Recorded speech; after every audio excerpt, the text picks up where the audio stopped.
Rightio, so we're here at Glenelva. Glenelva is known for its shallow digging or wash line.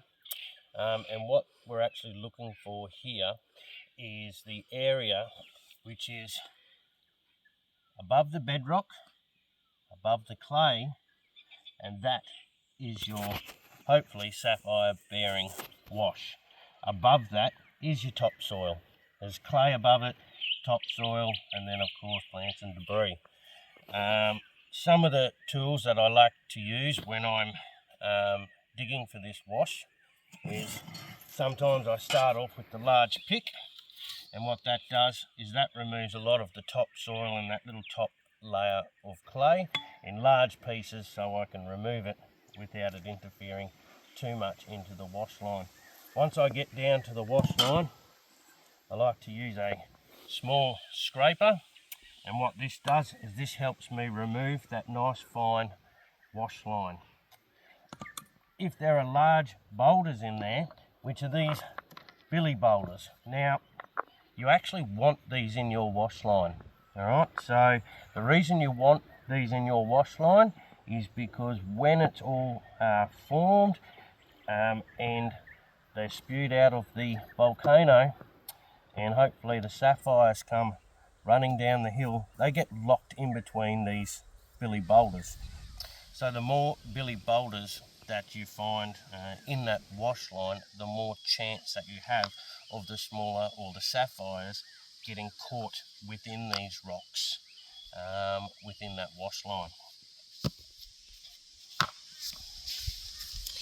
Alright, so what we're going to do is we're going to start doing a quick dig just so I can show you what the wash line hopefully should look like, in my opinion.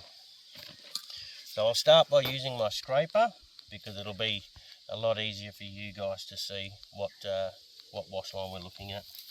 So there's your bedrock, there's your clay bottom which is above the bedrock, there is the wash line. Now I'll dig some of this wash line out.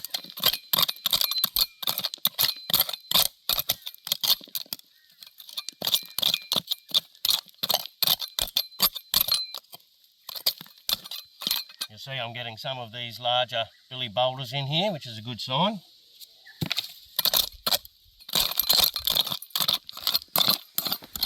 Alright, so just looking in now, you'll see this type of rock here. This is the bedrock. Drag some of this out. That's the bedrock. So you'll know the bedrock because it's a lot more easier to break, and you'll start getting large hunks of clay in it as well. So that's when you'll know that you're definitely at the bottom. So you want to be above that. So we've gone above it, we've scraped away that wash line. I'll get rid of some of these larger wash.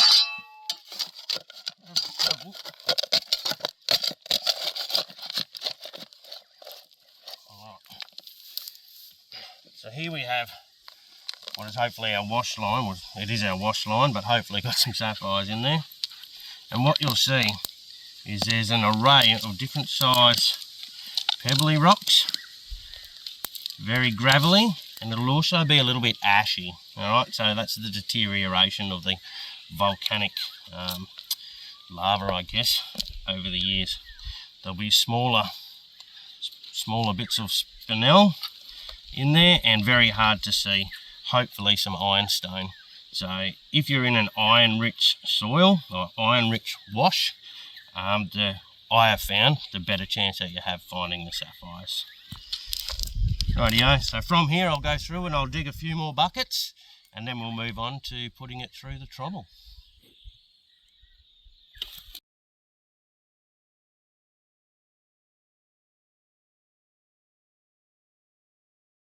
Alright, so coming to the end of this first little dig, pulled out about 4 buckets already, so I just want to make a good point on how to make sure you don't miss out on any good sapphires.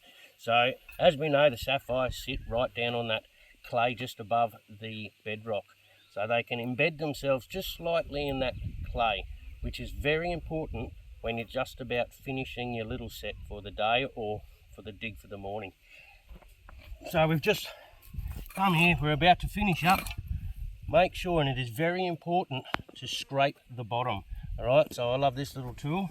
What it does, it scrapes the bottom and it pulls out any little sapphire that might be just sitting embedded just in the top of that clay. Now, you'll see as I'm doing this, you can clearly see that that is the clay line. So that clay line is right above that bedrock. Alright, so there's not much that is going to get through there. And anything that you pull out deeper than that, your water is going to get really, really muddy, and you're probably not going to get much gain from it as far as sapphires. So make sure you scrape the bottom, keep it nice and clean. That way when you come back to dig, you know you're starting at a fresh start, and it isn't just stuff that's just collapsed in there for something else.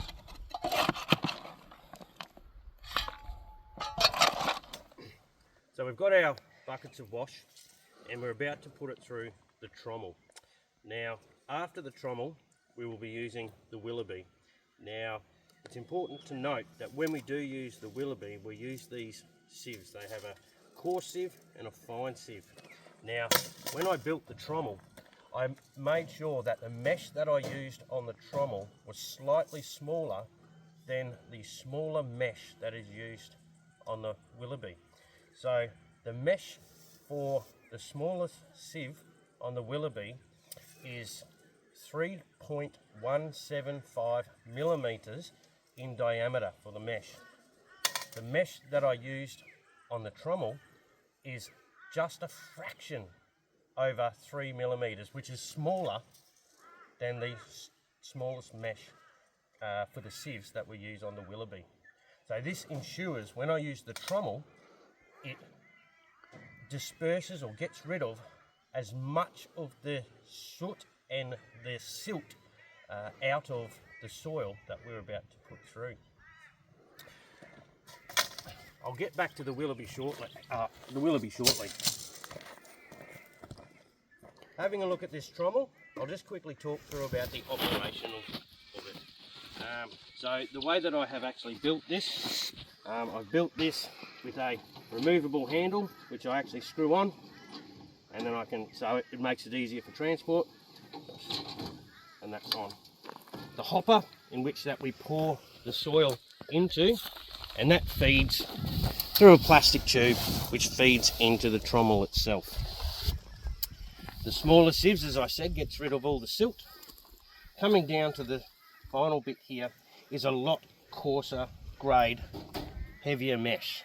Alright, so what that does is it allows any of the wash that is smaller than that mesh to go through and into the bucket, and that is what we will be using in the Willoughby. Any rocks that are larger than that will just disperse and they'll be removed out the end. So that's going to ensure that we get the prime size of wash that we'll be getting put through the Willoughby. Okay, so what we'll do is I'll go ahead, I'll put a bucket through and I'll show you how it operates. Take note on how much silt comes out here and the larger rocks coming out the end and the good sized wash that's going to end up in that bucket. So I'll be pouring it in and rotating the handle at the same time.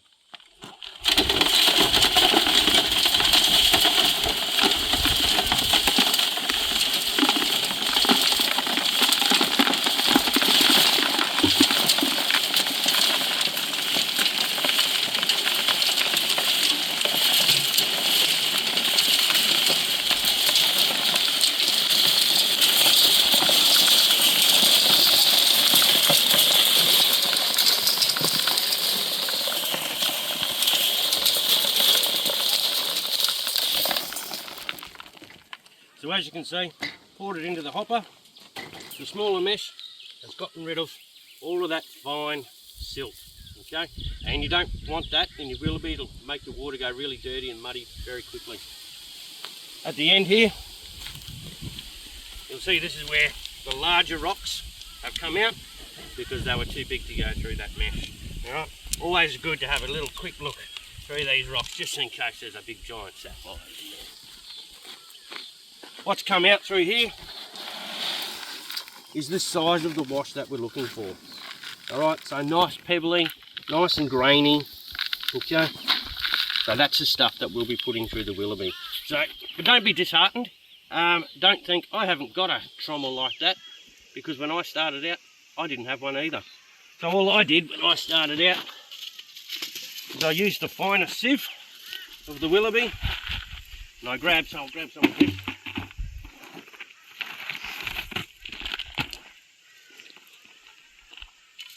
And as I was digging, I put it straight into the finer sieve. I would give that a shake. That would remove all the fine silt. I'd pick out the larger rocks, and then I'd pour that into the bucket, and that's what I'd put through the Willoughby. There are heaps of different types of trommels out there. I'll try and add some photos later on the slide.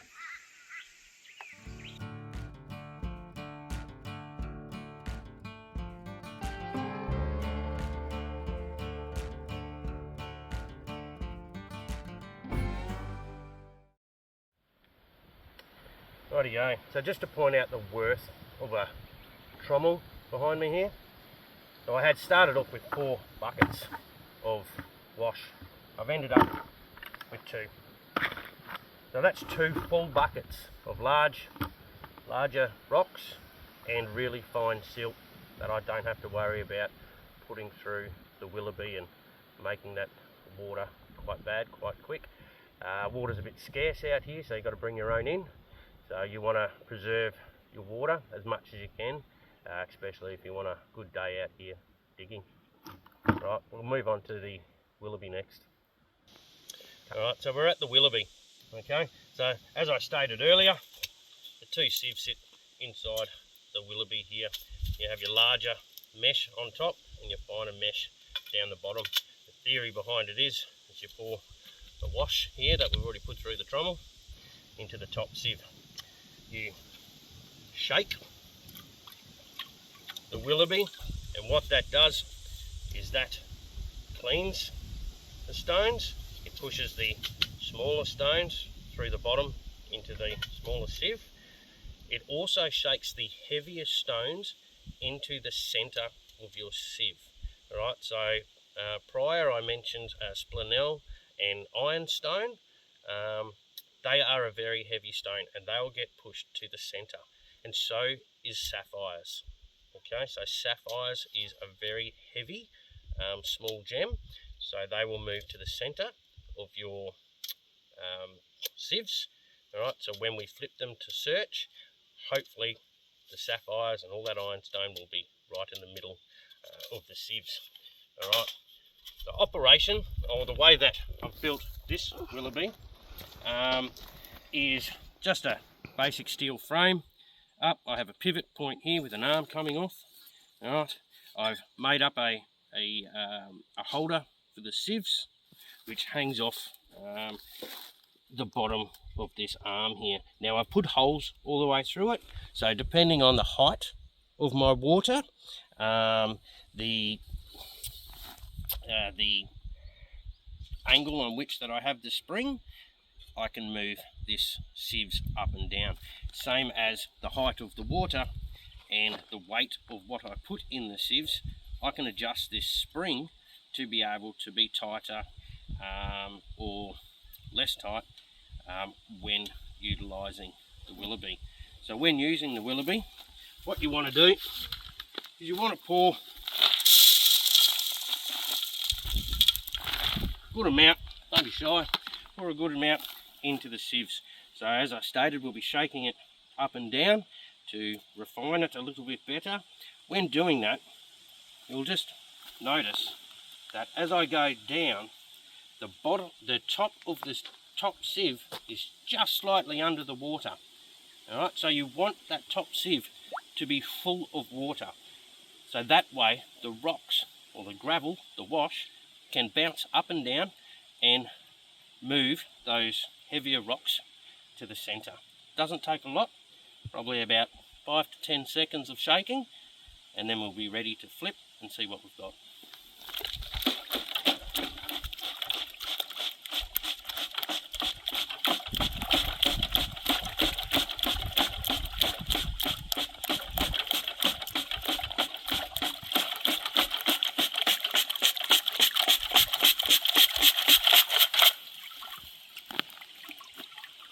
Alright, so I've just done a little bit of shaking there.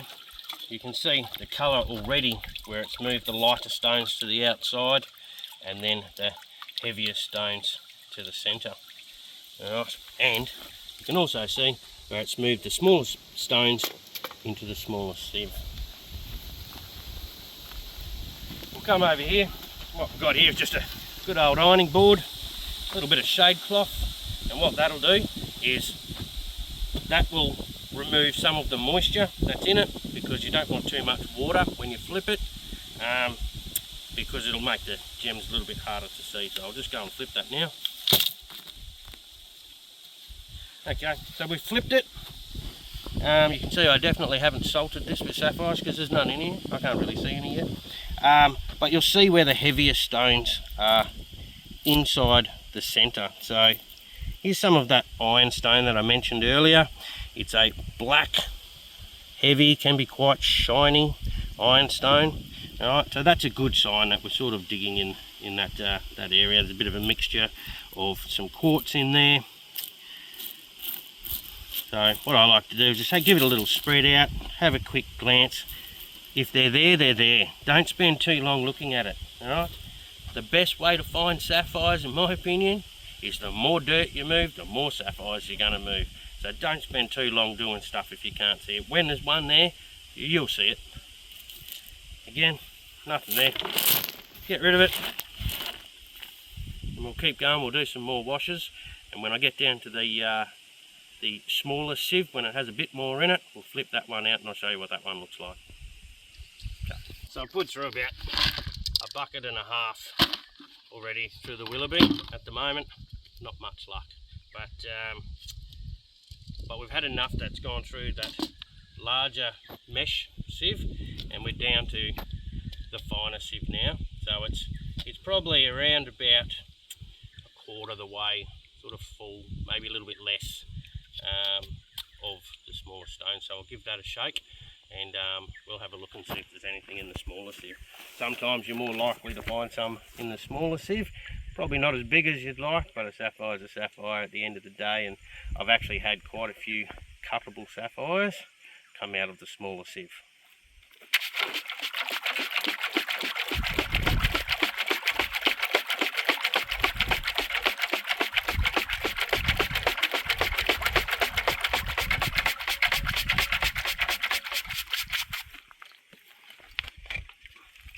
I like to drain the water off just a little bit. Again, you don't want too much water sitting in there when you're having a look. Flipped it over, wasn't the best flip in the world, but you can see the colour change from the outside, where you've got quite the light, dirtiest stone on the outside, and then your ironstone, spinel, and hopefully some sapphires in there. Look at that, eh? I don't know whether you can see it there, but just reflecting off that light. Oh, what a perler. You see it there?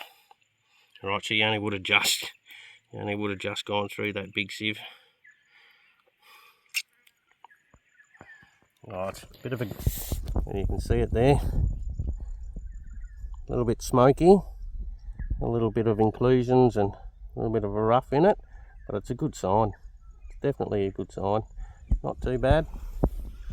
Pretty happy with that for a bucket and a half for the day. So yeah, hopefully more to find. We'll keep on having a look and see if there's any more in here. Again, don't want to waste too long, but have a little look. Make sure you're in some good sun, and that's what you want when you're doing the flip and you're having a look. Make sure you're in the good sun. It'll reflect that glassy looking sapphire when it's there. Said predominantly they all should be in the middle, but I like to just have a little, especially with the smaller sieve, I like to have a little quick gander on the outside, just in case.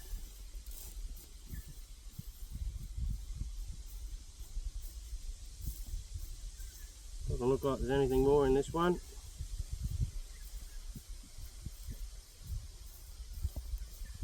No. That one.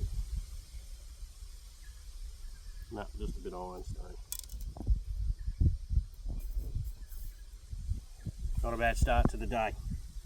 All right, I'll keep plugging away.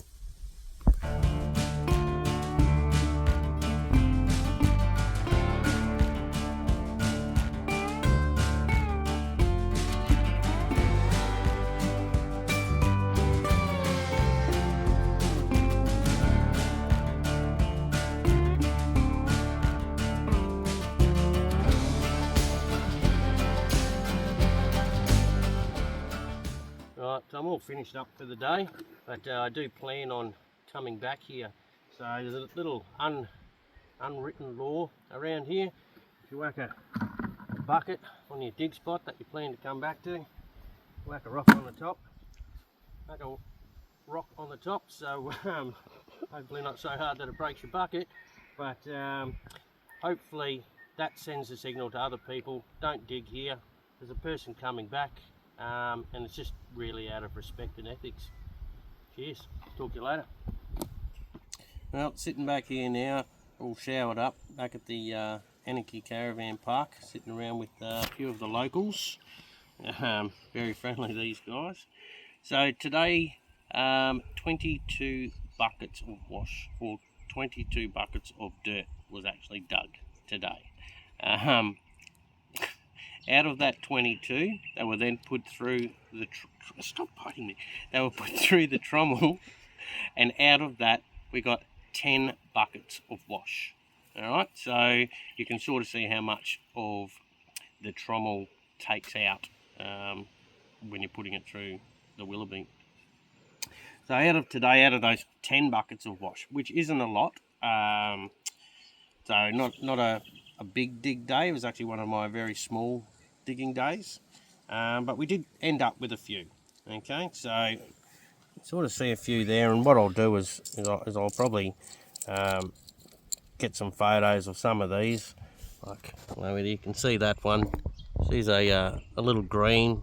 I just weighed her on the scales, and I think it came up to 1.5 carat or something, somewhere around that, or 1.2. Can't remember. I weighed them all. But there's quite a few beautiful colours that are in there. We've got some greens, we've got some blues. There's a nice little teal blue in here. Again, a lot of inclusions in it. Probably some fractures. Probably not able to cut. Probably can't see it that well at the moment, but I'll get some good photos of them later.